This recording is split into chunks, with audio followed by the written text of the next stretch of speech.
Here are the answers for the 222 review preview.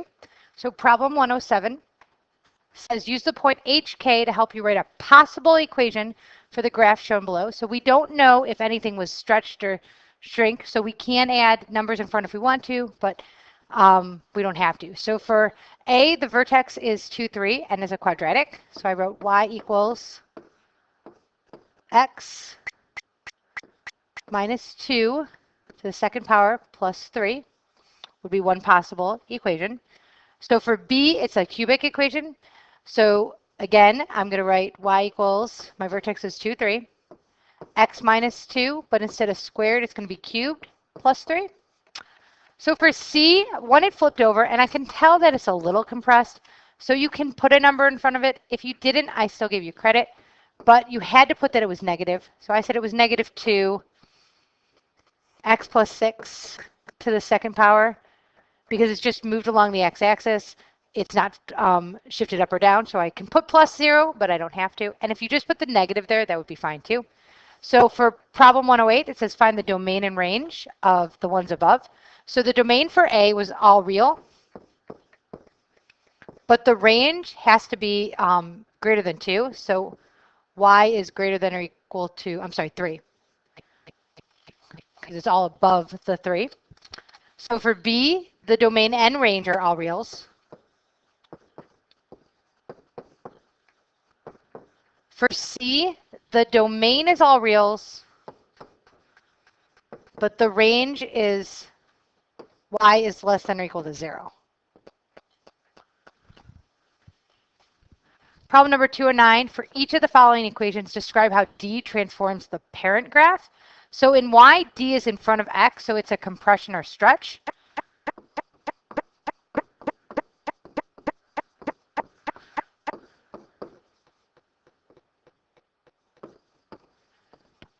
B, D is being subtracted, but we don't know if D is positive or negative. So it's going to move our graph up or down. C, D is going to move it right or left because it's inside. And D is being added to 1 over X, so it's all again going to move it up or down.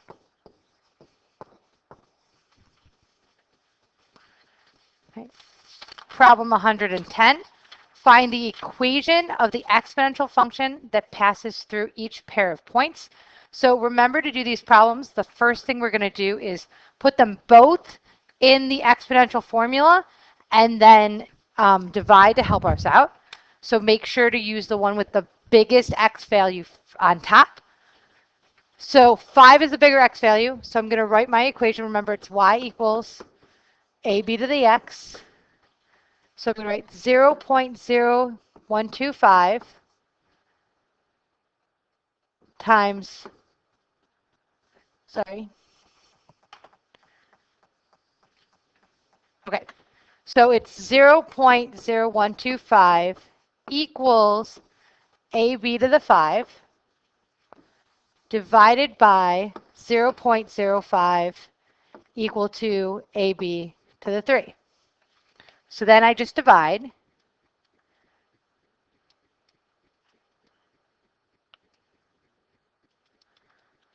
So when I divide these two, I get 0.25 equals, a's canceled out, I'm left with b squared.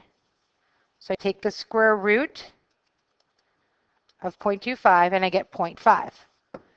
So b equals 0.5. So then to find a, I sub it back in. So I'm going to use the 3 because it's smaller. So I'm going to use 0.05 equals a times 0.5 to the third power. So now I'm going to solve for a. So first I cube 0.5. So I get 0.05 equals 0.125a. Divide both sides.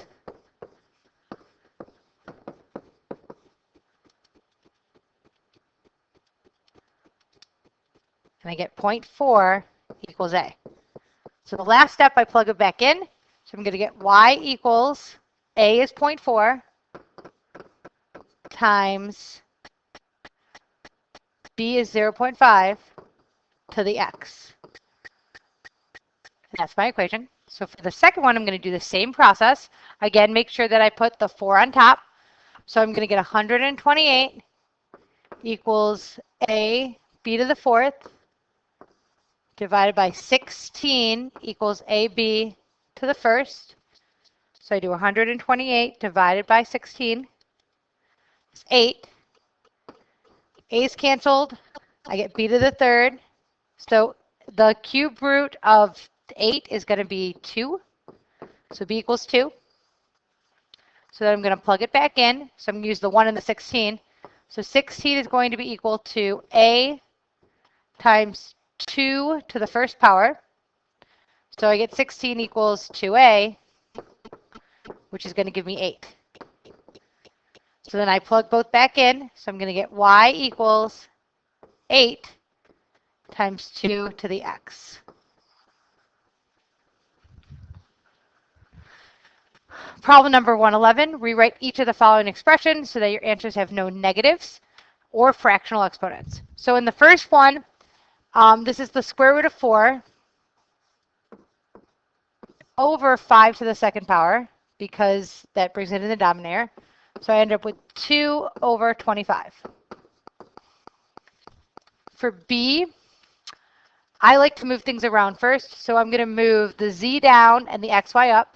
So I get 3xy squared times xy over c to the second, c to the second. And then I simplify it, so I'm going to get 3x squared y cubed over z to the fourth. This one first, I'm going to get rid of the exponents, so I get 9 m to the 6. 2mn comes into the bottom because it's negative, and it's the 8 is squared and then the cube root. So it's the cube root of 8n cubed squared. So then, let's see, 9 m to the 6. 8 squared is 64 n to the 6. So the cube root of 64 n to the 6, still over 2mn. So then I'm going to end up with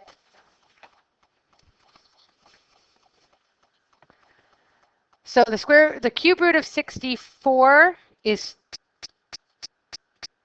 3. That doesn't sound right. I'm sorry, is 4. Cube root of 64 is 4. And so then I ended up with 9.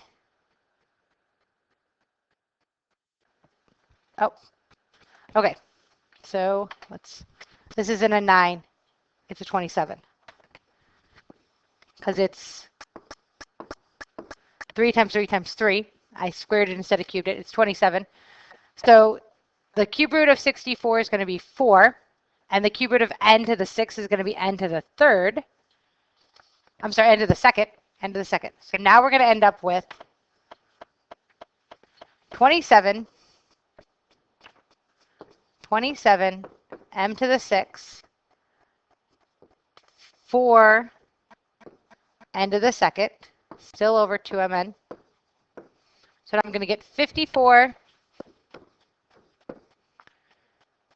m to the 6 n to the second over 2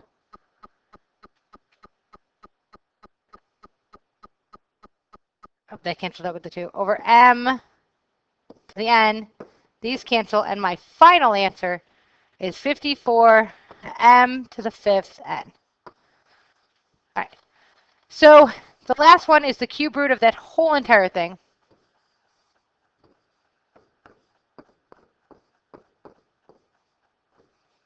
So I can't take the cube root of 5. I can't take the cube root of x squared. I can take the cube root of y, so it comes outside. So then I get y times the cube root of 5x squared z. Problem number 5, solve the each equation for x. So for the first one, I'm going to first divide everything by 2. So I get y over 2 equals x minus 17 squared. Take the square root. Remember, it's plus or minus. So I get plus or minus the square root of y over 2 equals x minus 17. Add 17 to both sides. So x ends up being equal plus or minus the square root of y divided by 2 plus 17. For b, solve for x. So first I have to cube everything. So I get y plus 7 to the third power equals x plus 5. And then I subtract 5. So I get x equals y plus 7 cubed minus 5. Problem number 6, where do the lines intersect? So I have to solve the system. So for a, they're already equal to y. So I'm just going to do equal values. So I'm going to do 5x minus 2 equals 3x plus 18. So then I solve. Add 2 minus 3x. So I get 2x equals 20. So x equals 10. I'm going to plug it back in. Y equals 5 times 10 minus 2. So y equals 48. So they intersect at 10, 48. For b, I'm going to use substitution because I already have y equals x minus 4. So I have 2x plus 3 groups of x minus 4 equals 17. So I get 2x plus 3x minus 12. So I'm going to add 12. So I get 5x equals 29. X equals 29 over 5. Plug it back in.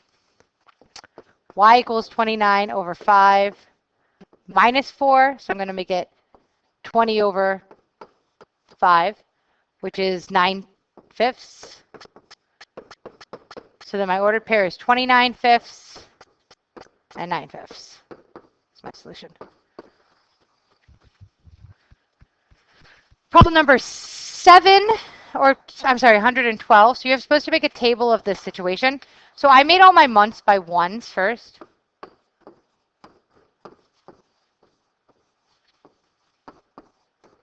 You could have actually started at 0 months. Maybe I'll add that in. 0 months. So at 0 months is where he's at that 12,000 miles. And then every month you have to add, so you got to make sure that you realize it was each way.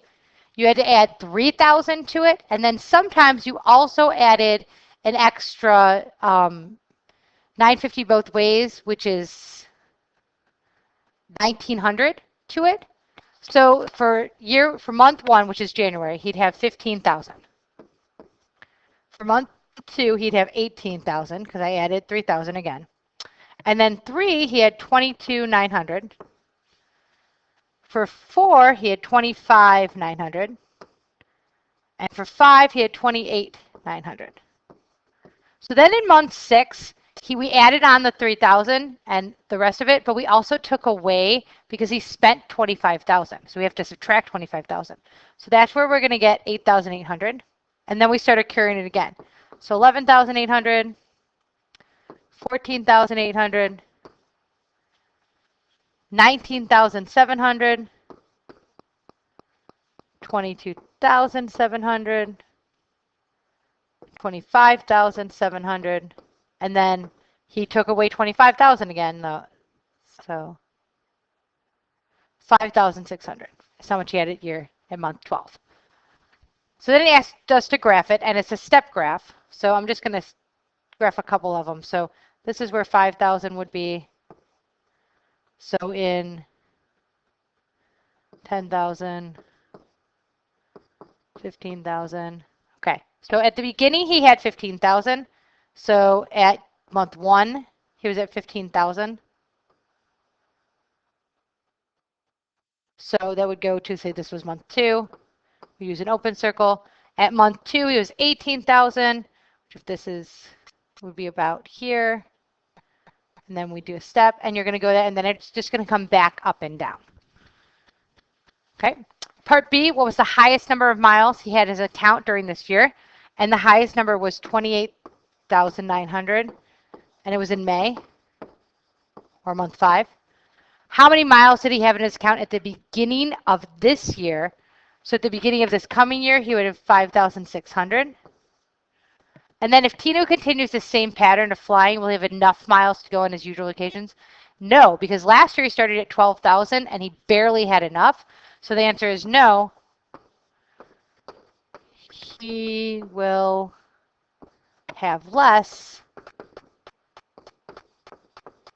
than 25,000. Okay.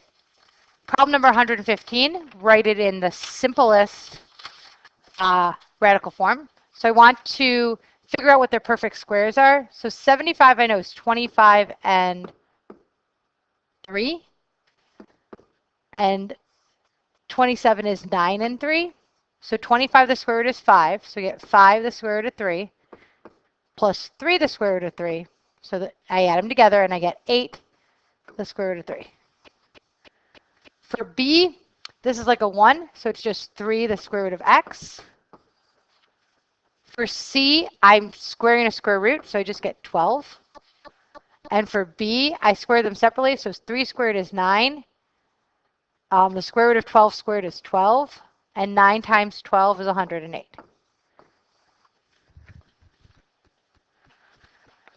Problem number 116, find g of those. So we're just plugging it in. So for this one, I do 1/2 squared minus 5. So I'm going to get 1/4 minus 5, which is 4 3/4, negative. For this one, I plug in h plus 1. So I do h plus 1 squared minus 5. So if I do h plus 1 squared,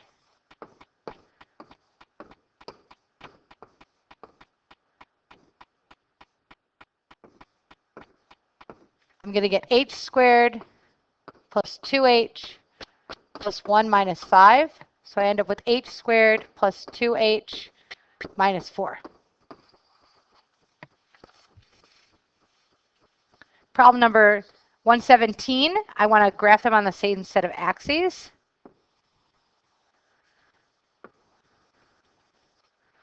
So for the first one, it's y equals 2x. So I put a point at 0, 0, up 2 over 2.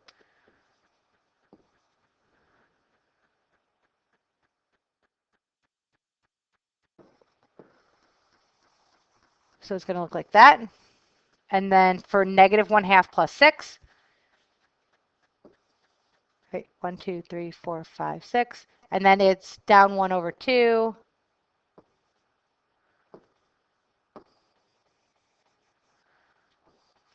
So find the x and y intercepts for each equation. So for y equals 2x, it's 0, 0 for both. For y equals negative 1/2 x plus 6, the x is 12, 0, and the y is 0, 6. And then B, shade the region bounded by the 2 lines and the x-axis. So I'm going to shade in here. What is the domain and range of the region? So the region, the domain goes from 0 to 12. And the range goes from 0 to about 4.8. So then it says find the area of this region, round your answer. So I approximated it. So it was 12 was my base, 4.8 was my height about, times a half. So I get 28.8 units squared.